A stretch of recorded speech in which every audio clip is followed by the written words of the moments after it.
Il y a une erreur que je vois constamment.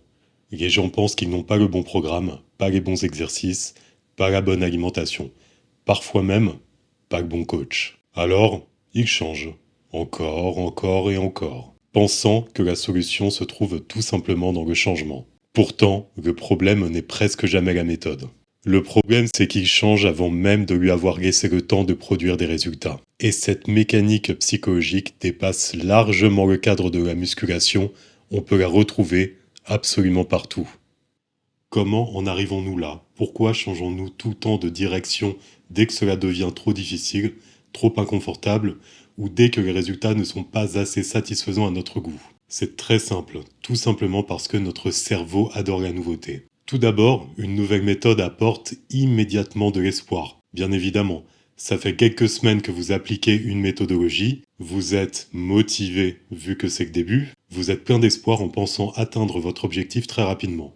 Malheureusement, comme d'habitude, cela ne se passe pas comme prévu. Alors vous en essayez une autre, en espérant avoir des résultats différents et toujours aussi rapidement. Maintenant, pourquoi une nouvelle méthode donne l'impression que cette fois sera différente? Tout simplement par l'attrait de la nouveauté. On se dit qu'on n'a pas essayé cette façon de faire, donc forcément, ça sera mieux. C'est un raccourci que notre cerveau fait trop souvent et cela dans tous les domaines. Ensuite, la nouveauté est toujours agréable. C'est sûr que la répétition est beaucoup moins stimulante. Reproduire toujours la même chose sur le long terme, on rentre dans une forme de routine, on commence à ressentir de l'ennui, et si en plus les résultats ne viennent pas assez rapidement à notre goût, on a selon nous toutes les bonnes raisons de lâcher et de tester quelque chose de différent, ne serait-ce pour retrouver la motivation des débuts. On en revient une fois de plus à pourquoi je suis autant critique à l'égard de la motivation. Et ça, c'est très symptomatique de notre merveilleuse époque avec les réseaux sociaux. Et donc, à travers ces réseaux, on cherche toujours la nouveauté, la nouvelle méthode miracle, la nouvelle alimentation qui nous donnera nos résultats, la nouvelle façon de faire où on réussit à 100%. Et on se conforte dans cette quête que les résultats viendront par la nouveauté. Mais le truc, c'est que le programme sur lequel on est actuellement, ou la méthodologie, ou la diète, peu importe, mais ça ne fait que quelques semaines que l'on est dessus, ou même peut-être 2 mois, 3 mois. Je ne parle pas du fait de comment on a appliqué ces choses, qui plus est. Toujours est-il que pour une progression, c'est très court, c'est très peu, et donc le problème là n'est pas qu'on change, c'est qu'on change avant d'avoir appris quoi que ce soit. En effet, à force de changer de méthode, de programme, d'alimentation, de façon de faire, tu n'accumules jamais d'expérience. L'apprentissage prend du temps, dans tous les domaines. Il y a sans doute un domaine dans lequel tu excelles à l'heure actuelle. Il y a fort à parier que pour acquérir cette expérience, ça a pris des années de répétition, d'accumulation d'expérience, qui ont fait que tu as ce niveau maintenant. Donc tu sais très bien à quel point ce processus est important pour être bon dans quelque domaine que ce soit. En l'occurrence, dans la musculation, c'est exactement la même chose. Et donc, en changeant constamment de programme, de méthode d'alimentation, tu ne sais plus ce qui fonctionne, ce qui ne fonctionne pas, ce qui te correspond réellement. C'est par l'accumulation d'expériences, d'essais, d'erreurs que tu apprends. En fonction, tu fais évoluer les choses.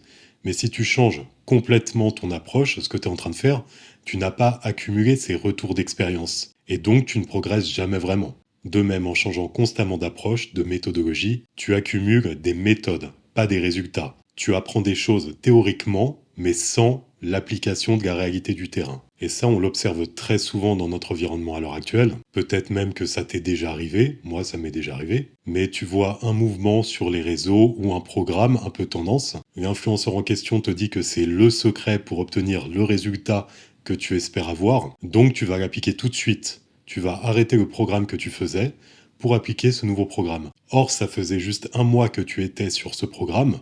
Selon toi, ça ne fonctionnait pas, parce qu'au bout d'1 mois, tu n'as pas vu de résultat, et donc tu es passé tout de suite sur quelque chose de nouveau, en pensant que par cette nouveauté, tu auras ton résultat. Mais ce qu'il faut bien comprendre, ce mois que tu pensais qui ne donnait pas de résultat, c'est en répétant ce mois sur le long terme, en cumulant ces expériences, que tu vas bâtir ton physique. Ce n'est pas en changeant constamment comme ça. Là, tu ne bâtis rien parce qu'il n'y a pas de base. Il n'y a pas de stabilité dans ce que tu es en train de construire. Et c'est là que je vois la même erreur revenir encore et encore. Nous allons parler de ce que j'observe chez mes clients depuis plusieurs années, et de ce que j'ai pu observer également à travers mes échanges dans ce milieu depuis plusieurs décennies. Il y a le classique changement permanent de programme. Moi-même, je suis passé par là en pensant toujours que ce nouveau programme me donnera les objectifs que je souhaite atteindre. Grand classique de la perte de temps qui est très naturel, très normal. On est toujours poussé par cet espoir d'avoir enfin trouvé la solution, mais c'est surtout qu'on n'a pas compris l'importance de la répétition sur le long terme. Pareil, en parallèle, c'est l'alimentation modifiée trop rapidement. Un grand classique, et ça, on peut le voir un peu dans tous les objectifs, que ce soit en prise de muscle ou en sèche, c'est-à-dire augmenter trop rapidement les calories. Certes, le poids monte sur la balance, mais pas forcément de la manière que l'on souhaiterait. Et à l'inverse, lors d'une sèche, on veut descendre les calories trop rapidement, donc on modifie trop rapidement la diète. Et là, oui, peut-être que le chiffre peut descendre vite, mais on ne perd pas forcément ce qu'on a envie de perdre, et surtout, on se tire une balle dans le pied au niveau de la progression sur le long terme. Et même pire que ça, on peut changer constamment de type de diète en se disant ah bah ça c'est nouveau, donc ça marche. On peut penser au jeûne intermittent, on peut penser à une époque, c'est passé de mode, mais la diète qu'on appelait If It Fit Your Macro. On peut penser à la diète cétogène. Bref, tous ces cycles de mode qui ressortent tous les 5 ans environ, en se présentant comme étant l'arme ultime pour atteindre vos objectifs. Eh bien, en changeant constamment de mode opératoire, le corps n'a pas le temps de s'habituer, vous n'avez pas le temps d'observer vraiment ce qui vous correspond, et encore une fois, ça ne fonctionne pas sur le long terme.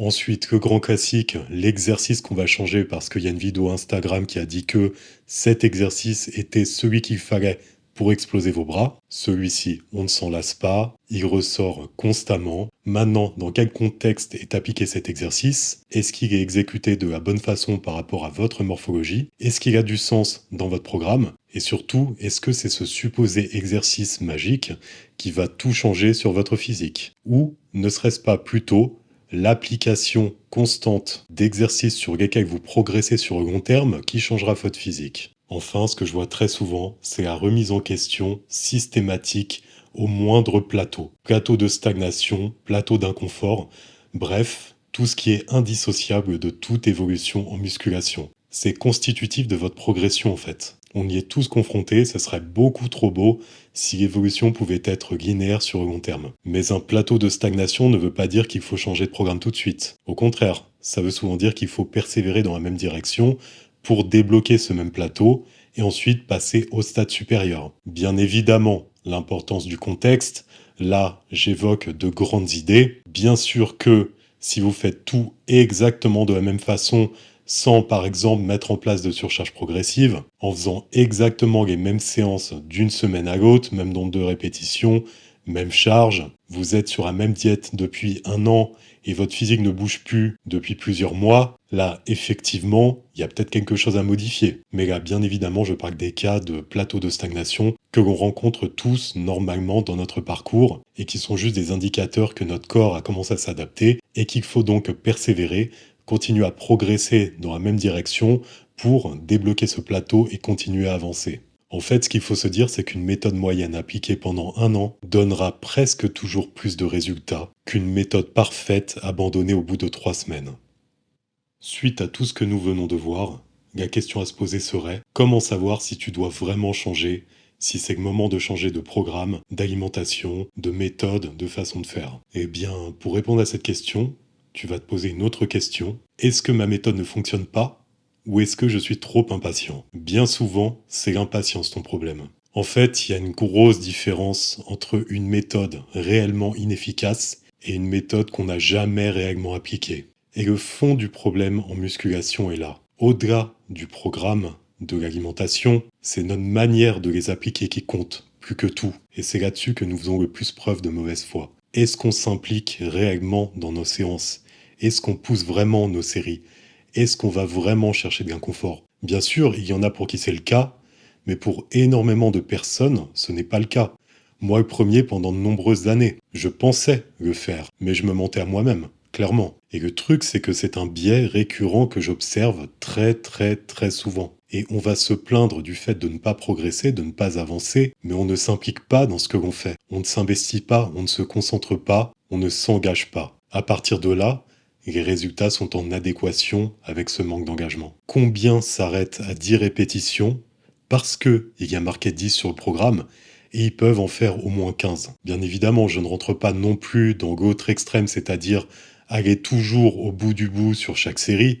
C'est pas du tout l'approche, mais il y a peut-être un juste milieu entre être au moins à 5 répétitions de l'échec et faire toutes ces séries à l'échec total. Et la problématique est que trop souvent, on en est très loin. Ce qui fait qu'une méthode ne doit pas être changée lorsqu'elle devient ennuyeuse. Elle doit être changée parce que les faits, sur le long terme, montrent qu'elle ne fonctionne plus.